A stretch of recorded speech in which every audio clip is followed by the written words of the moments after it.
Good evening, readers. It's Ros from Scully Handling About the Books. And Tilly from the now very inactive channel Tilly's Shelf. And we're away for a few days together. Yes, we're in Malhamdale in North Yorkshire. Which is very lovely. And I've been reading books for the BookTube Prize, the translated fiction section, and telling Tilly about them. She hasn't read any of them. And this is my kind of roundup of the 6 books, like a mini review of all 6 books and saying how I rank them. Yeah. And Tilly helped me kind of work out what order I wanted to put these in, because this was hard. Yeah. I'm just kind of here to bounce ideas and thoughts off of, and I'm going to be trying to crochet at the same time. So we'll see how that goes. Yeah. But Ros is going to review the books, and I'm going to chip in and help me explain what I thought of them, because we've been talking about these books sort of at length as we've been walking in the beautiful Yorkshire Dales. So the 6 books that I read, one was translated from the French, one was translated from the Turkish, one was translated from Korean, one from Japanese with a bit of English thrown in, which more later, and 2 were translated from Italian, and they were kind of the outliers. Yeah, the unusual ones. Unusual ones. The ones that sort of raise questions. Because one of them is written by someone for whom Italian is their second language, and then was translated by them back into English, which is one of their 2 first languages. And the other one was a book that was written in 1961 and was translated in 1963, and this is actually a reissue of that translation. So it's not a new translation. Not a new translation. 2021. Indeed. All these books were published. And I kind of wondered if I ought to somehow put it 6th for that reason, because it was kind of wrong. But you've helped me decide that wasn't the right thing to do, because it's a brilliant book. So I will start with my 6th and work up to which book I picked as number 1 of the 6. Yes. In classic fashion of ranking videos. Absolutely, you go in reverse order. And I think it's probably worth saying that you've submitted your vote now. So if, as we talk about it, you change your mind, I can't change my mind. Too late. Too late. I did it just before recording the video, so I couldn't change my mind, because I've been going back and forth with much more so than I did last year when I was judging fiction in English, as it were. So I suppose with translated fiction, potentially you're going to get more of a range, because translated fiction isn't a genre. Like, your translated books could be anything, as opposed to being, if you're judging one particular type of fiction. Yes, or literary fiction, I guess. Yeah. So in the end, the book that I put 6th was Whereabouts by Jhumpa Lahiri, and translated by Jhumpa Lahiri. And that's weird, because I'm also going to say that it was an almost perfect book, like perfectly formed novella, that's like in beautiful language, beautifully written. And you've read other things by Jhumpa Lahiri as well, and enjoyed them, yeah, absolutely. She's a really good writer. But and this is it's like the kind of classic of a book where nothing happens. Yeah. In a really interesting way. So what does happen, or what doesn't happen? No, well, it's like it's an anonymous woman in an anonymous city in an anonymous country who things nearly happen to in a really sort of humdrum way. Yeah. And it's like a series of little sort of almost vignettes or scenes, and or little non-events or nearly events. Yeah, moments in her life in a fairly limited period of her life, and that's it, really. And yet it's beautifully written. But the reason that I ended up putting it 6th is, and you helped me conclude this was the right thing to do, because although it's beautifully polished, it felt a bit like an exercise. And I think the fact that she was writing it in her second language, and it was almost like, I'm going to see if I can write a novel in Italian, because I now live in Italy and speak Italian. It's a personal project or a personal challenge, as opposed to a book that she was really inspired to write. Exactly. So my feeling about the book was that it lacked passion. Yeah, and that came across as I was talking about it. Yeah, that it didn't impassion me because it lacked passion. And it there's other books that are much more scrappy that I've rated higher. Yeah. So that was number 6. And sometimes with good books, it's not always about achieving sort of literary perfection. If that kind of spark is missing, yes, that's a key part of the enjoyment of the book. Exactly. So yes, and other books were sparkier, and but that doesn't mean to say like all these books were good books. If you know what I mean. There's none of them that I'd say, oh, don't read that book. I'm just checking this back. Checking the crochet. Very complicated. Crocheting a fox. I don't know why I'm doing this. I don't know why I'm doing this. I wish I was. So that was my number Halfway 6. there Now number 5 was a book that I had terrible debates about this, didn't I? Because this was a book that in some ways I loved, and it was a book that once I understood what it was about, I kind of expected to perhaps rate more highly. And that's Disquiet by Turkish author Zülfü Livaneli, and it's translated, now let's get this right, translated by Brendan Freely. And I wonder if that's the son or the husband of Maureen Freely, who translates Orhan Pamuk. Oh, yeah. Could potentially be anyway, I should look that up. Anyway, Livaneli wrote it or published it in 2017 in Turkish, and it was obviously all these books were translated into English in 2021. Livaneli is a really interesting person. Yeah. A person that I think I'd like to meet, I'd like to know. He's a Turkish, he's a songwriter and a writer and a political activist. Really interesting man. And I think that this book was written with really good intentions. Yes, and some slightly political or socially motivated intentions Totally. Well, rather than just being a absolutely. I was aware of that, but if I should say what the book is. So it's a book about he's sort of trying, I think, to draw attention to the appalling atrocities that have happened to Yazidi people, particularly Yazidi women in Syria, and of course many of them now are refugees in Turkey. So it's a live issue, for a Turkish person currently.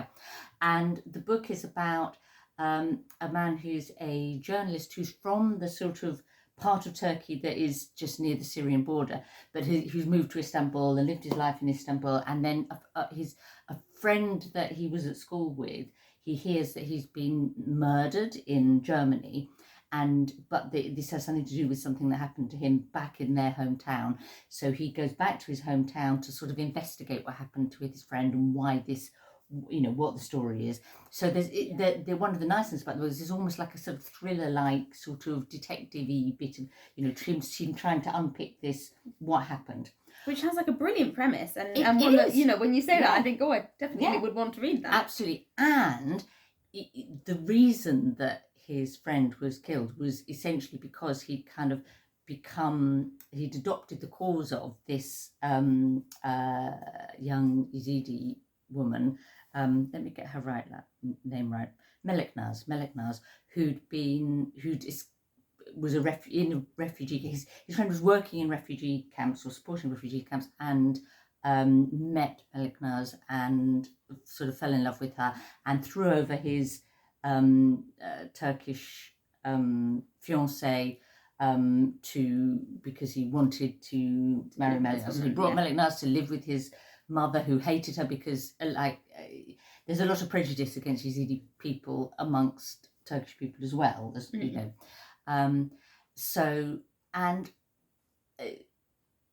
all of that, it sounds like this great, it's a book that I want to read and a cause that I'd sort of would support. So why is it my number 5? And it's quite well written, it's not like, but I had this. Well, the book's called Disquiet, and it really generated disquiet. I felt a lot of disquiet reading this book. And disquiet as well in discussing it as well. You can tell, can't you? Because what came over in this book was it was written very much from a male gaze. So he's trying to write about these, rape and forced marriage and so on, and of Meleknaz through this character Meleknaz.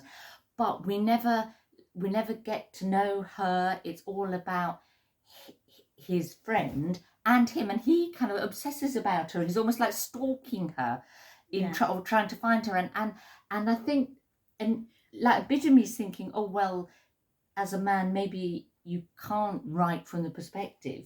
Yeah, which is a fair point. Of He's a trying woman. to tell this story without assuming her as a character. Yeah. Yes, because how do you get inside the head of a woman who's been horrendously sort of raped and so on? But it still was very, yeah. And I think there's a kind of a theme about sometimes using sort of rape and trauma as a dramatic device, and obviously it sounds like he was trying very hard to explore that and not. Oh yes, no, I really felt like it's really important to say I felt this was written with a pure heart and really good intentions. Yeah, rather than him thinking, that'll make a good story, and that'll be totally not.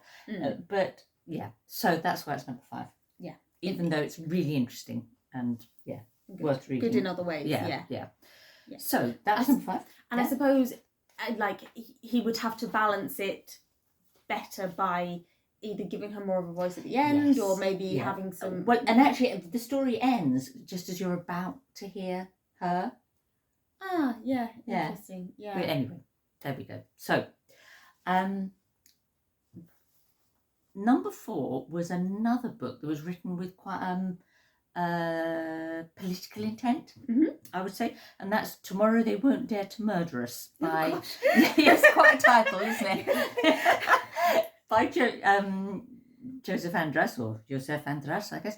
It was published in 2016 in France. He's French, and translated by Simon Lesser.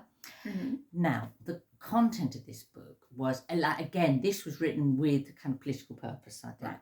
So it's a book that's like a fictionalized biography of a real person who's Yveton. I've forgotten his first name now. It'll come back to me.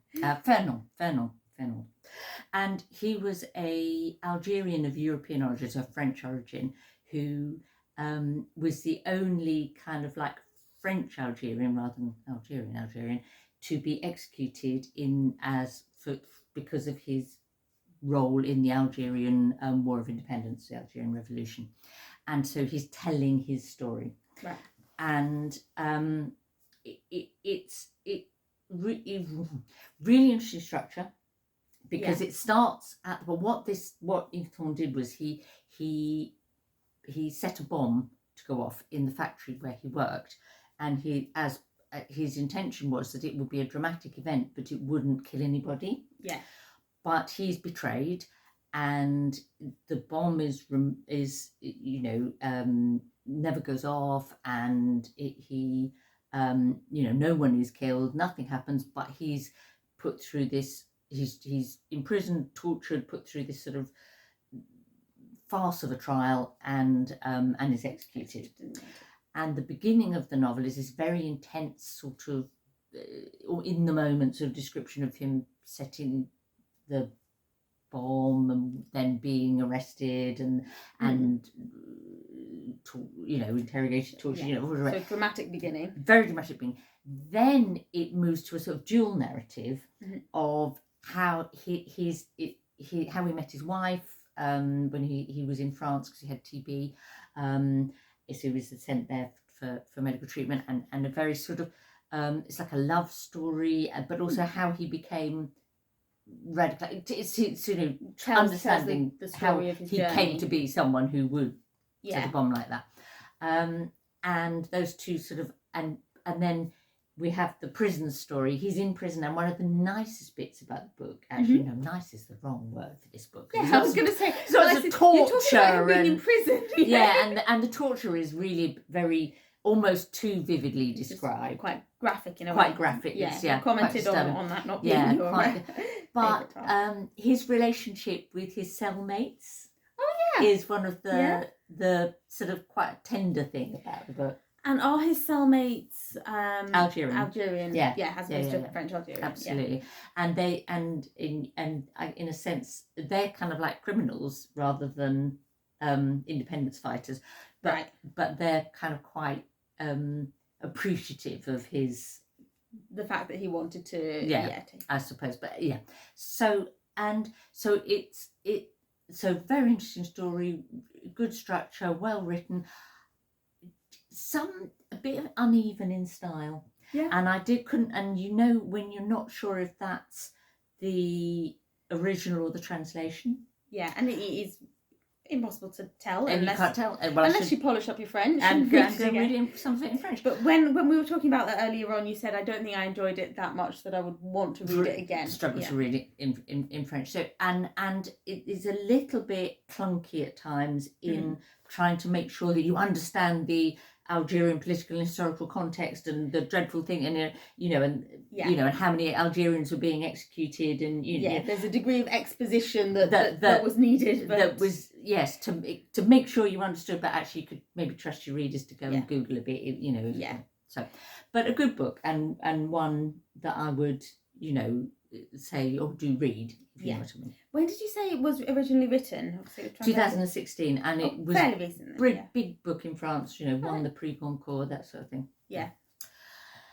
So, which brings us to number 3. Now, number 3 is one of the books that I thought was scrappier and less perfect, but had that spark and passion and vigor and enthusiasm. Yeah, absolutely. And that was Love in the Big City by Sun Young Park. So it's Korean author, and it was written in 2019 and translated by Anton Her. And I also got the feeling that it was a really good translation and that Anton Her loved the book. Yeah. When you can tell when a translator just loves what they're translating. And it wasn't just done as a job, it was enthusiasm. And it's kind of auto-fiction because it's about this, it's set in 80s or 90s, I suppose. So a sort of young Korean bloke, gay, living in Seoul, having living it up to an extent, at the same time as dealing with the fact that his family don't accept his sexuality, want him to have a career, get married, do the right thing, do the traditional, so there's all that going on. So and it's almost like 4 short stories. So the book's kind of slightly divided into chunks or sections. It's in 4 sections, and they are, each section is very complete and well rounded in itself, but the 4 bits don't fit perfectly together, I think. But it doesn't matter because it's so like Seoul, the city, is like almost like another character. I love a book like that. The setting is brought to life and makes you really probably want to go to Seoul. Absolutely. But the slight, why it's like my number 3 and not my number 1 or whatever, and I think some people, I bet this will be number 1 for some people. It sounds like, from the way you've talked about it, it sounds like it's one that some people would rate really highly. But the downsides of it for me were 2 things. One is there's quite a lot of it that involves going out, getting pissed, and waking up the next morning with the wrong person in bed, or not the wrong, but somebody unexpected, or whatever, and I think that's sort of after a few episodes, that's less of an interesting thing to me in my grumpy old age than. Speaking as somebody who's grumpy, relatively young age, I think sometimes in a book, something like that, you can present it as an event and then use other methods to show that it's a frequent occurrence rather than revisiting the same scene. Although the point, I understand that the point is that then his best friend girl, who's a girl that he shares he shares a flat with, she's doing the same thing, and then at a certain point she I don't know, gets a proper job and gets married, and he doesn't, and so there's everything is there for a reason, but it was just like enough of that. And then there's the other bit that it's like the slightly, that thing where someone's writing a book and then it's like they're not getting their life together, and you're a bit irritated. You're irritated with them for not getting their life together, and then you actually know that in the end what the character decides to do is become a writer. Yes. And that's what the author did, and it's so it's a bit too autofiction-y for you. You prefer books that aren't autofiction. Maybe, I mean, not so well. That's an interesting point, because the book I'm going to cut. Yeah, that's true. That's true. No spoilers for later in the video. So that was that. But I think it is a book that is some people absolutely love, and I did really enjoy and appreciate. I think you typically don't tend to prefer autofiction. So the fact that you enjoy this quite a lot does show that. Absolutely. But the whole kind of like that whole combination of like discrimination with hedonism. Yeah. You know, that sort of, yes, I could imagine feeling really seen and heard in this book if that was, like, if I were, you know. If that was your experience in life, Yeah, so, yeah. And that was originally a 1990s book, you said? No, it was written in 2019, but it's set earlier. Oh, I see. Yeah. It's like, because it actually it works up towards the present day. Exactly, when he actually gets around to do some writing. So each of these episodes is another chunk of time. Further, and he has some really meaningful relationships and so on as well. You know, it's not all, you know, but anyway. Yeah. So number 2 is a book that I really debated, didn't I, as to which way round to. We went over it. We've been over this quite a few times while we're out walking. The sheep helped, you know. We are in the Yorkshire Dales. But number 2 in the end is a book that I almost wondered if it should have been in this competition at all. Yes, and I think you could argue that it shouldn't. You could argue that it shouldn't be, and it's kind of like, if it is the winner, then it's maybe unfair on the next one down that could have been the winner. So I'm going to explain. So this book is Voices in the Evening, and it's by Italian author Natalia Ginzburg. Now, she lived 1916 to 1991. She wrote this was published in 1961 in Italian. Then it was translated into English in 1963 by D.M. Lowe. And this 2021 edition is a reissue of that 1963 translation. But what you've basically got is a book that's kind of in some ways a modern classic. Yeah. But then is then being put up against essentially new releases that haven't had that chance to stand the test of time. So when editors look back, or whoever does the publishing stuff, and said, well, this is a really good book that we know is really good, we'll bring out again. Yes, this is a neglected modern classic that we can reissue and bring back to the fore. And actually they've brought out, like, you know, in 2019 and 2020, they brought out books by Natalia Ginzburg, and they're rolling them out. Now I can totally understand why, because it's bloody brilliant. Yes, I absolutely love this book. It was a real rose book. I mean, Ginzburg's a really interesting character. She had a Jewish father and a Catholic mother, and she lived through the Second World War in Italy under fascism. Her husband was tortured to death, basically, as an anti-fascist activist. She was a writer and a publisher and a politician, you know, and this book is kind of a book about the impact of World War II on a small Italian town or village. On a community. On a community.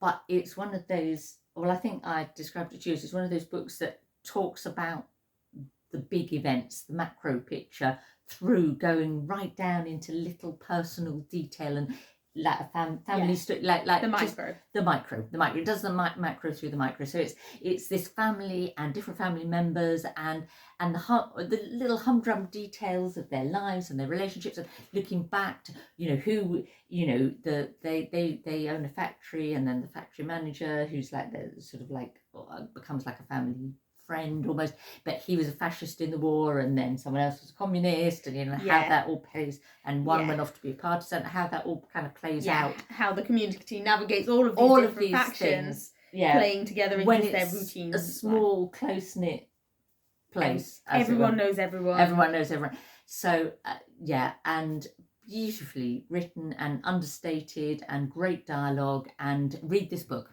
everybody, read this book. but I couldn't put it top because. And you're going to read more by. Oh, definitely. Yeah. Yeah. She's going to be one of my new favorite Italian author, authors. Because the people in the book, it's like you sort of live with them, and they feel totally real. Is it quite a long book? No, it's short. Really? Yeah. Oh, I find like Oh, it's not books saga-y. No, it's quite short and intense. Yeah. Right. Anyway. That shows real skill then, that you really feel like you live with them and you get totally. to know them. Yes, I felt they would go on living after I stopped reading them. Yes. One of those books. Yeah, they're really there. Yeah. So number one is, and this was weirdly autofiction. Yes. It's an I novel, which is kind of like almost it's an I novel, and I novels are a Japanese form that's a very personal sort of personal story book. Right. So it's not something I'd heard of before you mentioned it the other day. No. And it's written by Minae Mizumura and translated by Juliet Winters Carpenter. And Mizumura wrote it, or it was published in Japanese in 1995. Right, so a little while. I say published in Japanese, but she wrote it in Japanese, but with bits of English. And instead of being like vertical, it was printed left to right with the English bits sort of here and there interspersed. And she said, after she'd written it, that she thought it could be translated into any language in the world, because the little bits of English you could leave in English, and most places now people would understand enough English to kind of, get that. These little short phrases, that. But the one language that maybe you couldn't translate it into was English. So Juliet Winters Carpenter did a really good job. You took on the challenge. And they're in a different font, so you sort of know. But you could say, oh, does it lose something like that? But it ultimately it didn't for me. So sorry, I've just got to count to 36, but just keep talking. But if I'm looking down, you count to 36. We don't want to spoil the fox. So, meanwhile, I will say to the listeners here. So it's set in the 1980s, and it's brilliantly. It's set over one single day, a day in the life of Minae, who's you can tell it's autofiction because it's the name of the author. Who is a student studying French literature, who's a Japanese woman kind of coming up to 30. It's the day that it's written is the day that she's been living in America for 20 years. And so in fact, she must be 32, because she came to America when she was 12 with her family. Her father got a company, moved in there. And she always expects to go back to Japan. So she never fully embraces being an American or speaking. I mean, she does speak English, but she doesn't sort of, really go wholehearted for that. She's always trying to hold on to her Japanese side. Plus, she kind of realizes that as a Japanese person in America, that you're always seen as Asian, not American. And, that whole thing of, and there's a Chinese woman in her school, and it's like people mix them up, even though and all that. So even if she did throw herself wholeheartedly into being an American, she'll always be an outsider. Would always still be, is how she feels. I've got 37, not 36. I'm just gonna have to go with it. So she has to. She kind of hangs on to her Japanese side, but she's not, and yet she's not. She's only briefly visited Japan over those 20 years. She's in some ways more American than Japanese, except that doesn't want to. Yeah, that's not how she feels. There's all of that. Then she's all indecisive about whether she wants to finish her PhD, and she's sort of got herself into sort of stasis, really. And her father's got dementia, and her mother's run off with a younger man, and she's left kind of sort of supporting her older sister, who's a bit needy, although she's an artist, and they have these long phone calls. So you have this one day in her life. It has about 3 phone calls with her sister. Yeah. But you get her whole life story over the course of this day. And there was a bit in the middle of the book where I was starting to think, oh, I'm going to get bored with this. This is and this is really irritating. She just she just needs to pull her finger out and decide if she's moving back to Japan, if she's going to finish her book, what she can do. And of course, you were meant to feel like that. Yeah. You know, because Part of the experience. it's part of it, yeah. you know, you were really empathizing with her kind of, her internal frustration and indecision. But ultimately the day completes, she makes certain decisions or whatever, things come together. And I just thought, boy, that was a very, very clever book. Yeah. Well crafted, brought it all together. And if you can get Ros to really enjoy autofiction, you've obviously got some kind of talent. You're getting something right. Yeah, no, absolutely. Skillfully written book. Absolutely loved it. Skillfully written book, beautifully written book. Real kind of, bit of a tour de force, I thought. And fantastic. So that gets my number 1 place. And we'll see which of my 6 go through to the next round. Yes, well, I look forward to hearing more about them and if other booktubers thought similar things. Yes, because I think I could imagine someone else putting these 6 in a completely different order. Speaking of somebody who doesn't know an awful lot about the BookTube Prize, although I've seen various videos, do you know who else is judging translated fiction or judging these books? Only because people say what they're judging. But not really. No, you don't have a judge network. No. On the contrary, because you're not meant to influence each other. Yeah, of course. Yes. Yeah. So it's independent. Apart from independent. I've influenced these decisions, having not read any of these books. But you helped me work out. No, I've just listened to your thoughts on them. Yeah. So there we go. I shall stop it tonight. And crocheting going all right? Well, I've got two legs. I joined them together. They don't look like legs, Tilda. Tilda, I'm sorry. They really it's a little fox. It's got little legs. I've got a head as well. I just, it just needs a body in the middle. It's like a miniature crochet bra. Anyway.